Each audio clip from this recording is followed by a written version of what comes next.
사무엘기 상권 26장. 다윗이 사울을 다시 살려주다. 지프 사람들이 기브아에 있는 사울에게 가서 말하였다. 다윗이 여시몬 맞은 쪽 하킬라 언덕에 숨어 있는 것이 확실합니다. 사울은 곧 이스라엘에서 뽑은 부하 3,000명을 거느리고 지프 광야에 있는 다윗을 찾아 그곳으로 내려가 여시몬 맞은 쪽 하킬라 언덕 길가에 진을 쳤다.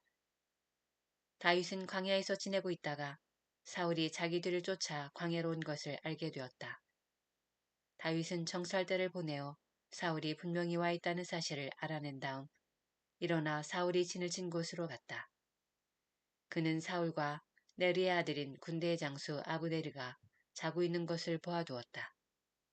사울은 진지 한가운데에서 자고 그의 주변에는 군사들이 야영하고 있었다.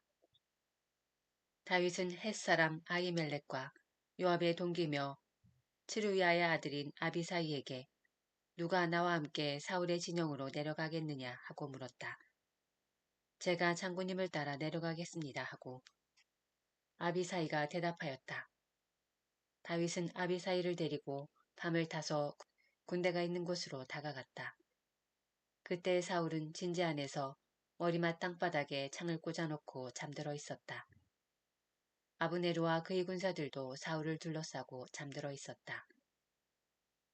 아비사이가 다윗에게 말하였다. 하느님께서 오늘 원수를 장군님 손에 넘기셨으니 이 창으로 그를 단번에 땅에 박아 놓겠습니다. 두 번 찌를 것도 없습니다. 그러나 다윗이 아비사이를 달렸다. 그분을 해쳐서는 안 된다. 누가 감히 주님의 기름 부음 받은 이에게 손을 대고도 벌받지 않을 수 있겠느냐. 다윗은 다시 말을 이었다.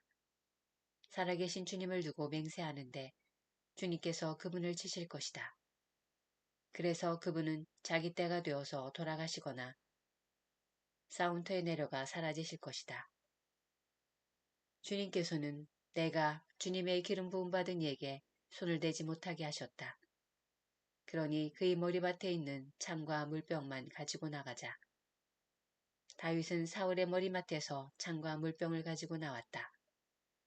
주님께서 그들 위해 깊은 잠을 쏟으시어 그들이 모두 잠들었기 때문에 다윗을 본 사람도 알아채거나 잠을 깬 사람도 없었다. 다윗은 맞은 쪽으로 건너가 상대와 거리를 멀리 두고 산 꼭대기에 서서 군대를 향하여 네리의 아들 아브네르에게 소리쳤다. 아브네르야, 대답하지 못하겠느냐? 아브네르가 임금님을 부르는 너는 도대체 누구냐 하며 대꾸하자 다윗이 아브네르를 꾸짖었다. 너는 대장부가 아니냐? 이스라엘에 너만한 자가 또 어디 있느냐? 그런데 어찌하여 너는 이쪽 군사 하나가 너의 주군이신 임금님을 해치려고 들어갔는데도 너의 주군이신 임금님을 지켜드리지 못하였느냐? 너는 이번에 책임을 다하지 못하였다. 살아계신 주님을 두고 맹세하는데 너희는 주님의 기름 부음 받으니 너희 주군을 지켜드리지 못하였으니 죽어 마땅하다. 그분의 머리맡에 있던 창과 물병이 어디 있는지 당장 찾아보아라. 사울이 다윗의 목소리를 알아듣고 물었다. 내 아들 다윗아, 이것이 내 목소리냐? 다윗은 제 목소리입니다. 저희 주군이신 임금님 하고 대답하였다. 그가 다시 말하였다. 그런데 어찌하여 주군께서는 이 종을 뒤쫓으십니까? 제가 무슨 짓을 했단 말입니까? 제 손으로 지은 죄악이 도대체 무엇입니까? 저희 주군이신 임금님께서는 이제 이 종의 말을 들어주십시오. 만일 주님께서 임금님을 부추기시어 저를 치시려는 것이라면 저는 기꺼이 그분께 바치는 예물이 되겠습니다. 그러나 만일 사람들이 그렇게 하였다면 그들은 주님 앞에서 저주를 받아야 합니다. 제가 주님의 상속재산을 더 이상 받아 누리지 못하도록 가서 다른 신들을 섬겨라 하면서 그들이 오늘 저를 쫓아내는 것이기 때문입니다. 그러니 이제 제가 주님 앞에서 멀리 떨어진 채 땅에 피를 흘리지 않게 해주십시오. 이스라엘 임금님께서 정령 산에 있는 자고새를 뒤쫓듯이 벼룩 한 마리를 찾아 나섰으니 말입니다. 그러자 사울이 다윗에게 말하였다. 내가 잘못했다. 내 아들 다윗아, 돌아오너라. 내가 오늘 내 목숨을 소중하게 보아주었으니 내가 다시는 너에게 해를 끼치지 않겠다. 내가 정말 어리석은 짓을 하여 매우 큰 실수를 저질렀다. 다윗이 응답하였다. 여기 임금님의 창이 있습니다. 젊은이 하나가 건너와 가져가게 하십시오. 주님은 누구에게나 그 이로움과 진실을 되갚아 주시는 분이십니다. 오늘 주님께서 임금님을 제 손에 넘겨주셨지만 저는 주님의 기름 부음 받은 이에게 손을 대려 하지 않았습니다. 이렇게 제가 오늘 임금님의 목숨을 귀중하게 보아드렸으니 주님께서도 제 목숨을 귀중하게 보아주시어 온갖 재앙에서 건져주시기를 바랍니다. 사울이 다윗에게 말하였다.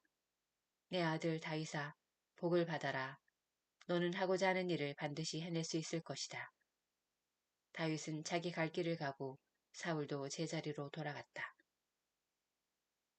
사무엘기 상권 27장. 다윗이 다시 필리스티아로 망명하다. 다윗이 마음속으로 생각하였다. 내가 이러다가 언젠가는 사울의 손에 망할 것이다.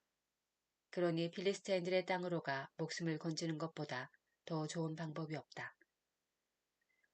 사울은 나를 이스라엘 영토 안에서만 찾다가 마침내 단념하고 말겠지. 그러면 나는 그 손에서 목숨을 건지게 될 것이다. 다윗은 일어나 자기를 따르는 부하 600명과 함께 갓 임금 마옥의 아들 아키스에게 넘어갔다. 이렇게 하여 다윗과 그 부하들은 저마다 가족을 데리고 갓에 있는 아키스와 더불어 살게 되었다. 다윗이 거느리고 간 두 아내는 이즈리엘 여자 아히노암과 나발의 아내였던 카르멜 여자 아비가일이었다. 사울은 다윗이 갓으로 달아났다는 소식을 전해 듣고 다시는 그를 찾지 않았다. 다윗이 아키스에게 청하였다. 제가 임금님 눈에 드신다면 지방 성읍들 가운데 한 곳을 저에게 주시어 거기에서 살게 해주십시오. 제가 어찌 왕도에서 임금님과 함께 살 수 있겠습니까? 아키스는 그날로 지클락을 다윗에게 주었다. 그리하여 지클락이 오늘날까지 유다 임금들의 차지가 된 것이다. 다윗이 필리스타인들의 지방에서 산 기간은 1년 4개월이었다. 다윗은 부하들을 거느리고 올라가 그스루족과 게레드족과 아말렉족을 습격하였다. 그들은 엘람에서 수르를 거쳐 이집트 땅에 이르는 지역의 주민들이었다. 다윗이 이 지역을 칠 때는 남자든 여자든 아무도 살려두지 않았다. 그런 다음 양과 소와 나귀와 낙타와 옷가지들을 빼앗아 아키스에게 돌아오곤 하였다. 아키스가 오늘은 누구를 털었소 하고 물으면 다윗은 유다의 네겝입니다 하거나 여라흐 무을족의 네겝입니다 또는 카인족의 네겝입니다 하고 대답하곤 하였다. 다윗은 저들이 우리를 두고 다윗이 이러저러한 일을 하였다고 말하게 해서는 안 되겠다 하며 남자든 여자든 모두 죽이고 아무도 갓으로 데려오지 않았다. 다윗은 필리스티인들의 지방에 머물러 있는 동안 내내 이렇게 하였다. 그러나 아키스는 다윗이 제 백성 이스라엘에게 미움을 사서 이제는 영영 내 종이 되겠구나 하며 다윗을 믿었다.